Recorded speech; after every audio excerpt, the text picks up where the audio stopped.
तो hello friend, आज हम लोग बात करेंगे क्लास 10th की केमिकल रिएक्शन एंड इक्वेशन जो फर्स्ट चैप्टर है उसका टॉपिक है how to balance chemical equation. तो इस वीडियो में बढ़ने से पहले मैं आप लोग को बता दूं कि बैलेंसिंग क्या होती है। तो सपोज अगर रिएक्टेंट साइड अगर पूरा एलिमेंट का मास अगर 10 है तो प्रोडक्ट के साइड भी 10 होना चाहिए, यानी दोनों साइड का मास इक्वल। इसी को हम लोग बैलेंस केमिकल इक्वेशन कहते हैं। तो हम अपना पहला क्वेश्चन की तरफ बढ़े तो हमारा क्वेश्चन है H2SO4 प्लस NaOH रिएक्ट होकर Na2SO4 प्लस H2O का निर्माण हुआ। तो इस इक्वेशन को हम लोग अगर देखें तो ये बैलेंस नहीं है, क्योंकि यहाँ तो हाइड्रोजन 2 है तो इधर भी हाइड्रोजन मीन्स हाइड्रोजन बैलेंस है, लेकिन अगर ऑक्सीजन की बात करें तो इधर ऑक्सीजन 4 रिएक्टेंट के साइड 4 + 1 5 है और उधर 4 + 1 5 है, उधर भी है। मीन्स यहाँ पर ऑक्सीजन भी बैलेंस है।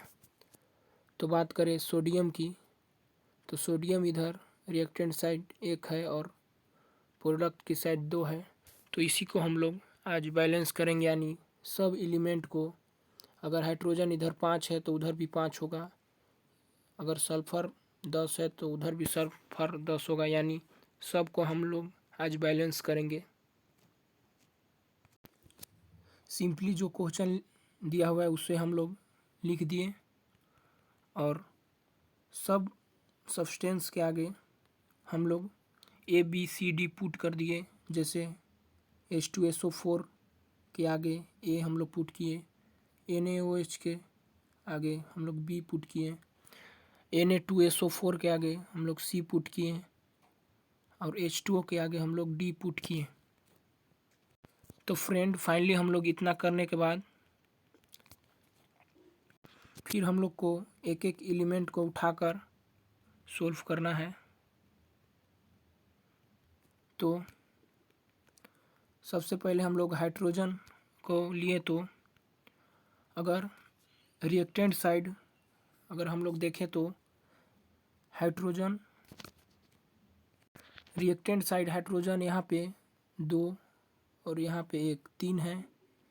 तो हम लोग सिंपली यहाँ पे देखें तो जहाँ पे हम लोग का हाइड्रोजन 2 है तो वहाँ उसके आगे हम लोग का हम हाइड्रोजन का इक्वेशन बनाए तो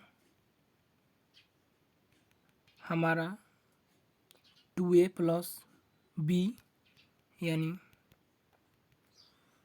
जो हमारा हाइड्रोजन यहाँ पे 2 है तो उसके आगे A है तो हमारा यहाँ 2A हो गया और प्लस का प्लस हो गया। और फिर हमारा B की तरफ देखें तो हमारा B की तरफ ऑक्सीजन 1 है तो हम लोग 1B नहीं लिख कर हम लोग केवल B लिख दिए, क्योंकि ये भी तो एक ही है। तो हमारा फाइनली रिएक्टेंट साइड का इक्वेशन बना 2A + B = प्रोडक्ट की तरफ देखें तो हम लोग जहाँ D पुट किए हैं वहाँ पे हाइड्रोजन 2 है तो यानी 2D हो गया। अब बात करें दूसरा एलिमेंट जो हमारा सल्फ़र है, तो अगर रिएक्टेंट साइड देखें तो सल्फ़र जहाँ हम A पुट किए हैं वहाँ पे 1 है, यानी तो A = प्रोडक्ट की साइड भी जहाँ हम लोग C पुट किए हैं वहाँ पे भी 1 है तो हम A = C। ये हमारा इक्वेशन बन गया सल्फ़र के लिए। अब बात करें दूसरा एलिमेंट जो हमारा ऑक्सीजन, तो ऑक्सीजन रिएक्टेंट साइड 4 + 1 है, यानी 4 + 1 है। तो मीन्स रिएक्टेंट साइड हमारा ऑक्सीजन का वैल्यू 4 + 1 है, तो सिंपली हम लोग जहाँ हाइड्रोजन टू सल्फ़र है मीन्स H2SO4 है, वहाँ पे हम लोग ए पुट किए हैं, यानी ऑक्सीजन हो गया हमारा 4A और प्लस का प्लस, और बी में एक है तो 4A प्लस बी हो गया। प्रोडक्ट की तरफ बात करें तो हमारा ऑक्सीजन का जहाँ हम लोग सी पुट के वहाँ पे 4 ऑक्सीजन है यानी 4C प्लस, और डी के पास एक ऑक्सीजन यानी 4C प्लस डी। फाइनली हमारा ऑक्सीजन के लिए इक्वेशन बन गया 4A plus B is equal to 4C plus D. Last हमारा एलिमेंट बच गया सोडियम Na। तो सोडियम रिएक्टेंट साइड यानी लेफ्ट साइड बी के पास एक है, तो यानी बी इज इक्वल टू, और प्रोडक्ट की तरफ 2 सोडियम है सी के पास, तो B is equal to 2C हो गया। तो फाइनली हमारा सब का इक्वेशन, जैसे हाइड्रोजन का इक्वेशन हुआ 2A plus B is equal to 2D, sulphur का A is equal to C, oxygen का 4A plus B plus 4A plus B is equal to 4C plus D, और sodium का B is equal to 2C। इतना करने के बाद simply हम लोग को किसी को लेट कर लेना है, तो फाइनली इतना करने के बाद हम लोग को किसी को लेट कर लेना है, तो हम यहाँ पे let C is equal to 1 किए हैं। अगर हम लोग C को 1 करेंगे तो हमारा A का भी वैल्यू आसानी से निकल जाएगा, और ऐसे करते करते हमारा finally A B C D सब का वैल्यू निकल जाएगा। तो हम लोग C is equal to 1 put किए। सल्फ़र को देखें तो A is equal to C है, तो A का A ही रहेगा, और C को जो हम लोग लेट के हैं 1, यानी A का वैल्यू 1 आ गया, और A का वैल्यू 1 आ गया, और C का वैल्यू भी 1 है जो हम लोग लेट किए हैं। अब दूसरे इक्वेशन की तरफ बढ़े तो हमारा है सोडियम के लिए B is equal to 2C, तो B का B ही रहेगा, और 2 इंटू C का वैल्यू 1 है तो 1 किए, तो फाइनली 2 इंटू 1 तो 2 आ गया, यानी B का भी वैल्यू 1 आ गया। तो हमारा वैल्यू आ गया A का 1 और B का 2 और C का 1। लास्ट हमारा बच गया D, उसी को हम लोग अभी फाइंड करेंगे। हमारे पास 3 का वैल्यू निकल गया यानी A B C का, तो हम इसमें भी ऑक्सीजन में भी पुट कर सकते हैं या फिर हाइड्रोजन में, क्योंकि यहाँ पे भी A भी है और यहाँ पे भी, तो हमारा आसानी से निकल जाएगा D का वैल्यू। तो मैं पुट किया हूँ हाइड्रोजन के इक्वेशन में, तो हमारा इक्वेशन था 2A plus B is equal to 2D था। तो 2 इंटू A का वैल्यू 1 था तो 1 लिए, प्लस B का value 2 is equal to 2D, जो हम लोग को फाइंड करना है। तो हमारा 2 into 1 2 plus 2 is equal to 2D, इतना हम लोग को आया। तो 2 plus 2 4 is equal to 2D, और D इधर रहेगा, और इधर आकर 4/2 यानी 2 2 जा 4, तो फाइनली D का वैल्यू भी 2 निकल गया। वही हम लोग यहाँ पे पुट किए हैं, जैसे इक्वेशन था 2A plus B is equal to 2D, तो यहाँ हम लोग वैल्यू किए तो वैल्यू पुट किए तो इतना आया, और फिर 2 plus 2 is equal to 2D आया, फिर 4 इधर रहा, इक्वल मीन्स ऐड करने पर 4 आया, और इज इक्वल टू में 2D था, तो D को उधर रखे और 2 को इधर ट्रांसफर किए,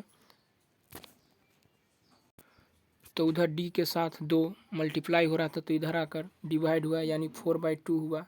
तो फाइनली हमारा D का वैल्यू 2 आ गया। हम यहाँ पे सॉरी ब्रो, अभी मेरा स्टार्टिंग है इसलिए थोड़ा बहुत गलत हो जा रहा है स्क्रीन के ऊपर। तो मैं यहाँ ऑक्सीजन के लिए जो इक्वेशन था इसमें भी पुट करके D का वैल्यू निकाला हूँ।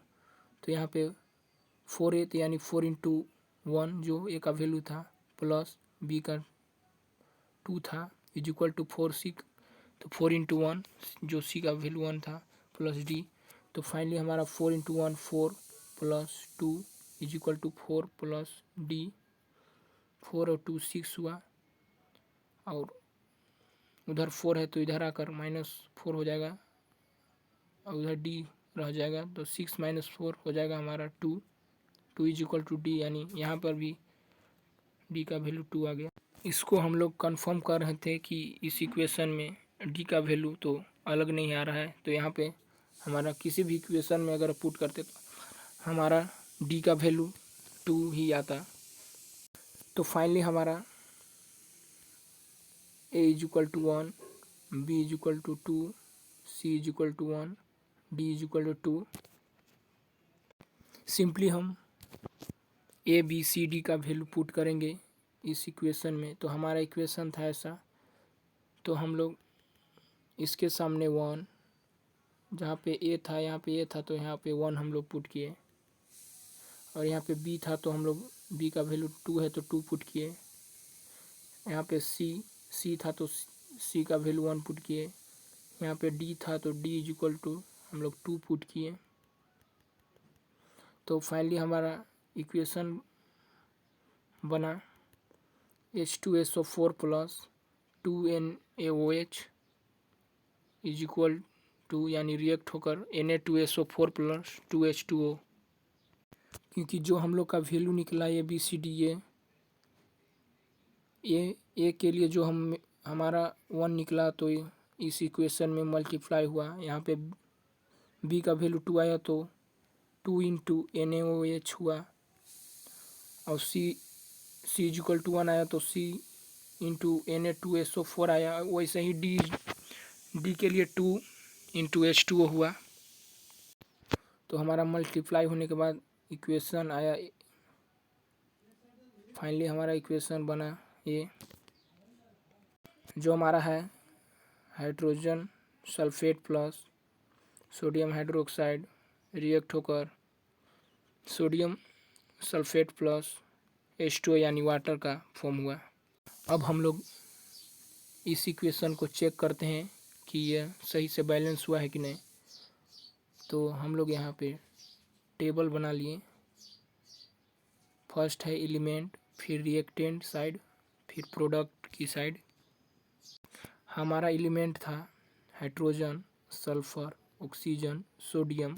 हम लोग जितना एलिमेंट था उतना इस एलिमेंट की टेबल में लिख दिए।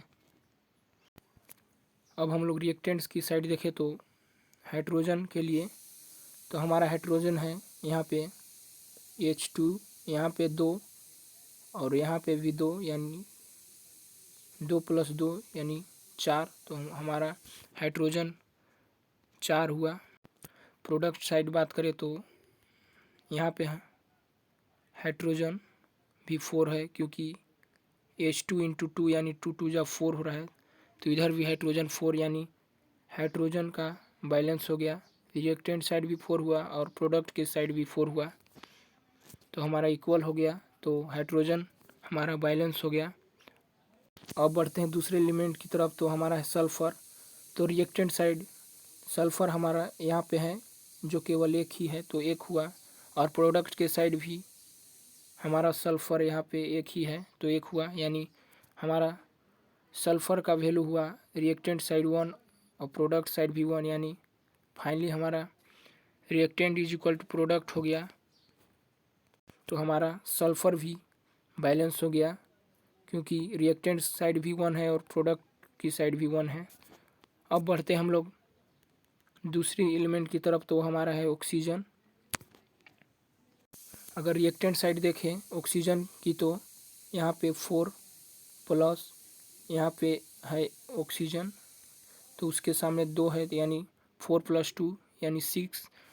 रिएक्टेंट साइड ऑक्सीजन का मास 6 है, और उधर प्रोडक्ट की तरफ बात करें तो यहाँ पे हमारा 4 प्लस यहाँ पे 2 × O यानी 2 यहाँ पर भी है, यानी 4 + 2 6, यानी प्रोडक्ट की साइड भी 6 है।